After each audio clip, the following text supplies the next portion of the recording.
exploring lakes, rivers, and reservoirs across the country with an unyielding goal to enlighten viewers from a fish-eye perspective.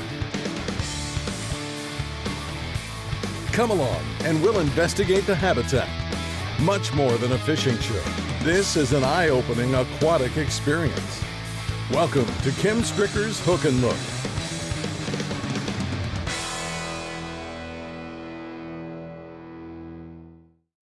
There's that east wind. Does wind direction directly influence fish activity? Or is there a greater force at work? Now there is a chunk.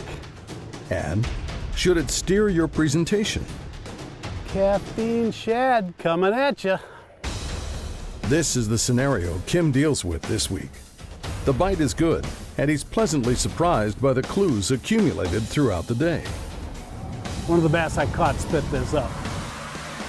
The wind's from the east, fishing's the... not today. There's an old proverb that states, wind from the west, fish bite the best.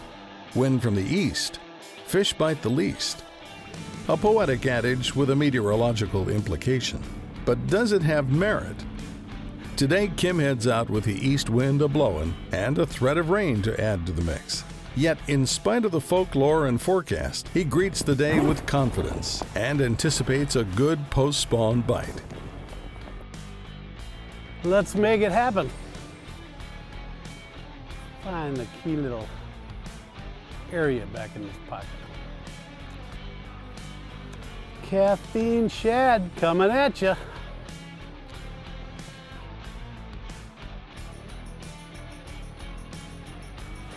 Here we go. Not a very big one. That's one of them males. That's one of those males. It's not too bad. Not bad at all. You wanted that caffeine shad. Yes, sir. Nothing wrong with that. But yeah, that's what these fish are doing. They're protecting their fry. These males are. But I'm hoping there's going to be some females around. This pocket here, I know they spawn in here. It's got clearer water than the rest of the lake. That's all part of this pattern. Cool. Yeah. Yeah, let me make a couple of casts around the boat here, because he's probably not the only one around right here. Let's try it again. What it appears the males are doing right now is protecting fry, or should I say fingerlings, because the babies are over an inch long. Something erratic like this caffeine shad comes through, it triggers them to strike at it or eat it. It's like 5 foot of water seems to be the key depth. I haven't done anything up in the shallows, which is surprising. I mean, there's a lot of nice lily pads and grass. But I think they come out in this depth to protect the fry, and there's good grass out here too, and clear water. Cast it, I let it fall. A few twitches. That erratic movement. You don't like it around, it's making you nervous. And you say you got enough. Oh, he's off. Darn it. Get the muzzle. This is a 4-inch caffeine shad. This is a Mustad Ultra Point 16th ounce weighted grip pin hook. And I'm just Texas rigging it. And I put a little arc in it like that. Good. Get him. Let's get him.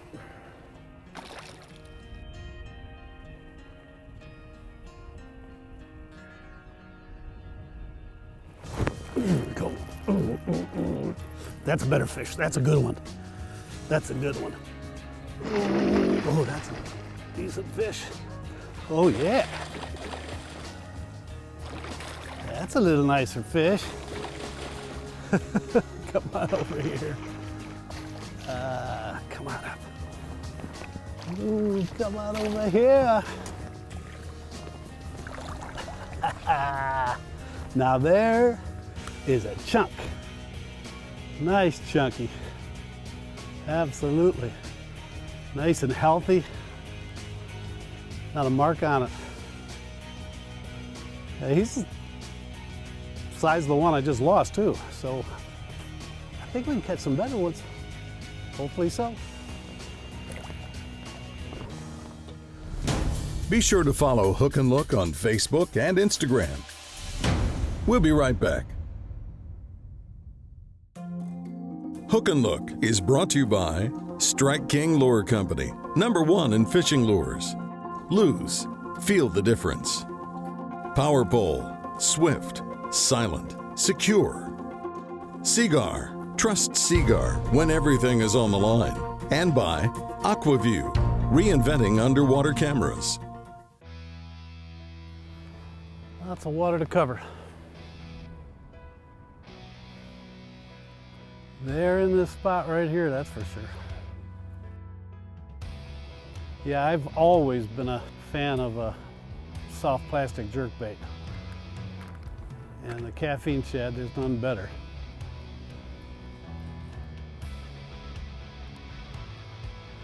That east wind blowing in kind of blows you to the back of the pocket quick, so I just kind of power pull down and just cover the water.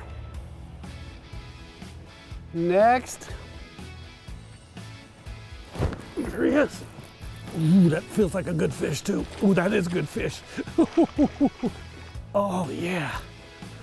Ooh, look at this. Oh, look at him in the pads and stuff. That is fun, fun, fun. Come on over here. Come on over here. There we go, another, almost a clone of the last one. They're in here, that's for sure. And they're eating caffeine shads. Ooh-wee.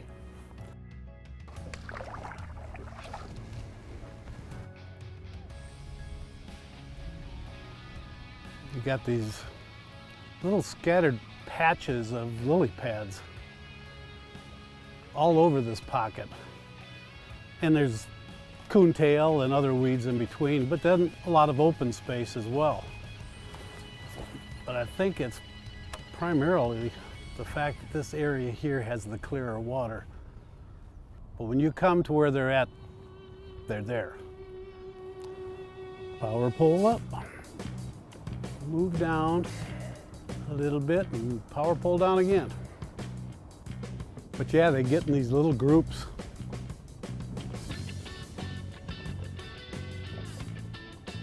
You go a little bit, not catch anything, and all of a sudden, bing, bing, bang, there they are again. I'm in the right place. In the right place.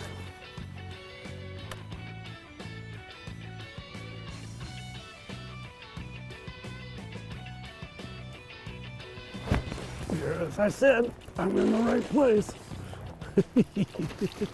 They're kind of like clones. Yeah. And they're lots of fun. Oh, yes. Come on up here. Open that mouth. There. Another nice fish. On the old caffeine shad. Yeah, you get to the certain areas. So I knew that spot was alive. I was getting little bites and a couple misses. So I power poled down and went to work on them. Cool. Go on back. You were lots of fun. Coming up, some info concerning the east wind. Stay with us.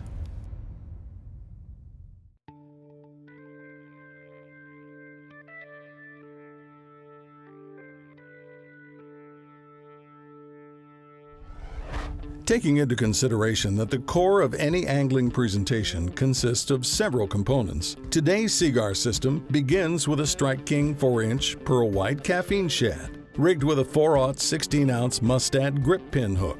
The strength and clarity of 20-pound Seagar Tatsu fluorocarbon line provides a sensitive connection to a Team Lew's Hypermag speed spool, paired with a 7.3 medium-heavy action Lew's Custom Pro Series speed stick, delivering maximum sensitivity and smooth line flow. These Lew's speed sticks are sensitive as can be. And teaming that up with the Seagar Tatsu fluorocarbon, you feel those bites, subtle as they are.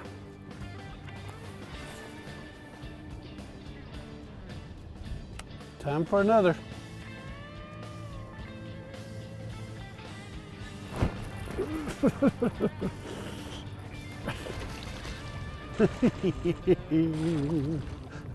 It's a riot. Oh, isn't it? He's not that bad, he's a keeper. Another fish. Drop those power poles. They come in handy. All right.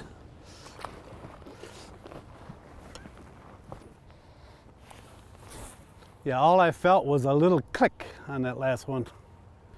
Little click on the line. I'm glad the rain held off. I know it's still coming, but considering the cloudiness, my S11 sunglasses, these are what they call the cloud. They have kind of a yellow tint to them. That's, you know, it's not as dark as you'd want on a sunny day, yet the polarization cuts the glare off the water and you can see better on a cloudy day. There's that east wind. So does wind direction directly affect the fish? It appears Kim is experiencing a fairly productive day in the face of a stiff breeze from the east. But again, the proverb states, wind from the west, fish bite the best. Wind from the east, fish bite the least. Winds from the south blows the bait in the fish's mouth. Winds from the north don't venture forth. Nevertheless, there is some veracity about the effects of wind direction, but it actually has its roots buried in barometric pressure. No single climate condition has a greater effect on bass activity than barometric pressure. In short, it all deals with weather fronts. A stiff wind from the east or north will commonly indicate a drastic variation in barometric pressure from low to high. During the low pressure side as the front approaches, this is when bass fishing can be absolutely stellar. Yet once the front passes and high pressure sets in, the bass activity diminishes considerably. Today, Kim's timing was clearly to his advantage. The east wind indicated a weather front drawing near, yet he was fortunate to hit the water before it passed through, succumbing to high pressure. So yes, the old proverb does have meteorological merit. However, it's barometric pressure that influences the wind direction, which in turn affects fish behavior.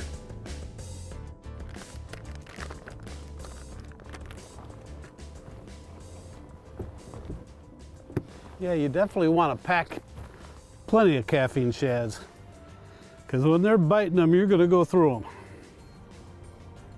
But they're biting this thing, that's for darn sure. This time of year, the whole spawn and the fall are the two most transitional times of year for bass fishing. You know, every couple of weeks things change, and you've got to understand those changes and present your baits accordingly. And I'm going to present mine accordingly right over there. Let it go down. Ooh, that's a good one. That's a nice bass. Oh yeah. Oh yeah. That's a good one. Come on up. Yeah. I actually thought he was better than that. I'll tell you that. That was a lot. Yeah, no, I thought he was a whole lot better than that. But there ain't nothing wrong with him, that's for sure. But boy, that ultra point really buried in the bony stuff there. That is a sharp hook that'll just keep going and going and going. It's got a little spot on him there. Yeah. Very nice. Another one from the key area.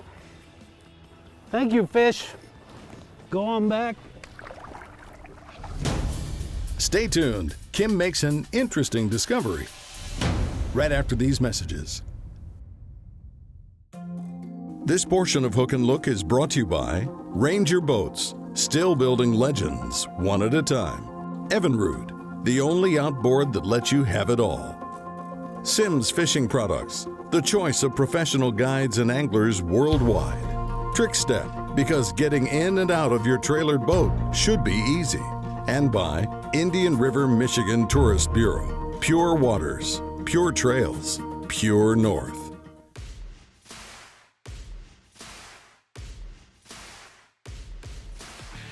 Welcome back to Hook and Look.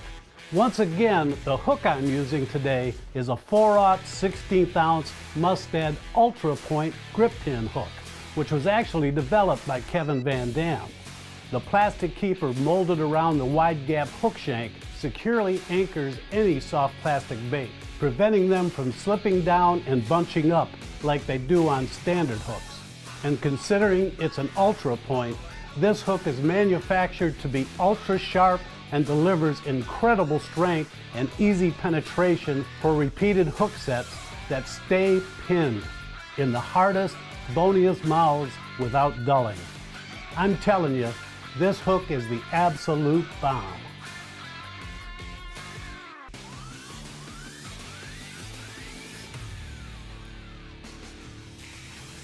This is the prime deal right here.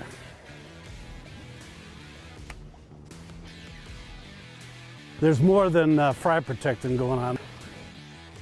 Considering the number of bites Kim had gotten in this immediate area, it was beginning to sink in that there was more than brood protection taking place here.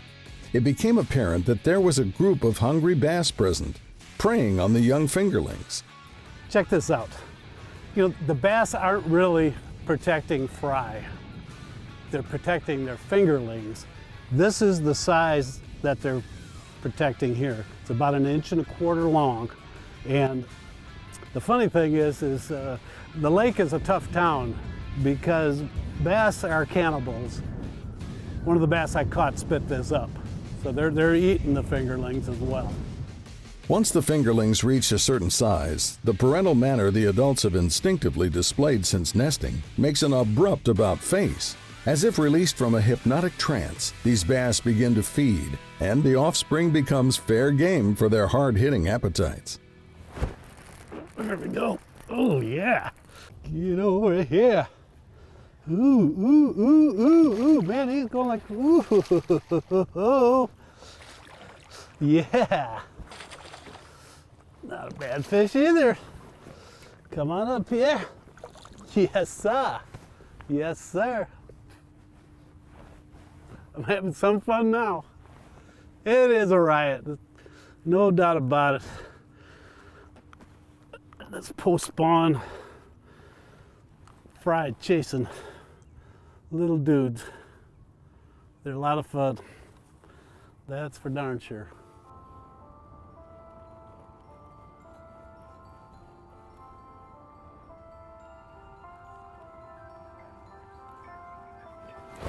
Nope. Oh, yeah. They're in this area. No question about it. Oh, that's a decent fish there, yeah. Nothing wrong with that. Oh, yeah. That little better fish. Come on over here, you chunk. Oh. Get. Open that mouth. There's a chunky. He's got a leech on him. I'll take the little leech that was on him. Look at that. Leeches. Nasty. Nasty, nasty, nasty little parasite. And that grip pin Ultra Point is stuck in the bone again, man. There we go. The Ultra Point, man. Awesome hook. Well, good. Well, this guy's got a few leeches on him. That ain't cool. Thank you, fish. Not a bad day. Regardless of what direction the wind is coming from, the best time to go fishing is whenever you have the opportunity to do so. Learning how to adjust presentations under various weather conditions is a key part in solving the angling puzzle. And it's what makes the sport both challenging and rewarding. Next week, my buddy Mike Ebach and I take on another challenge, this time in the cattails with Strike King's new Hack Attack Pad Perch. In addition, we'll take an informative look in the reed beds that I'm sure you'll enjoy. Till then, hook and look.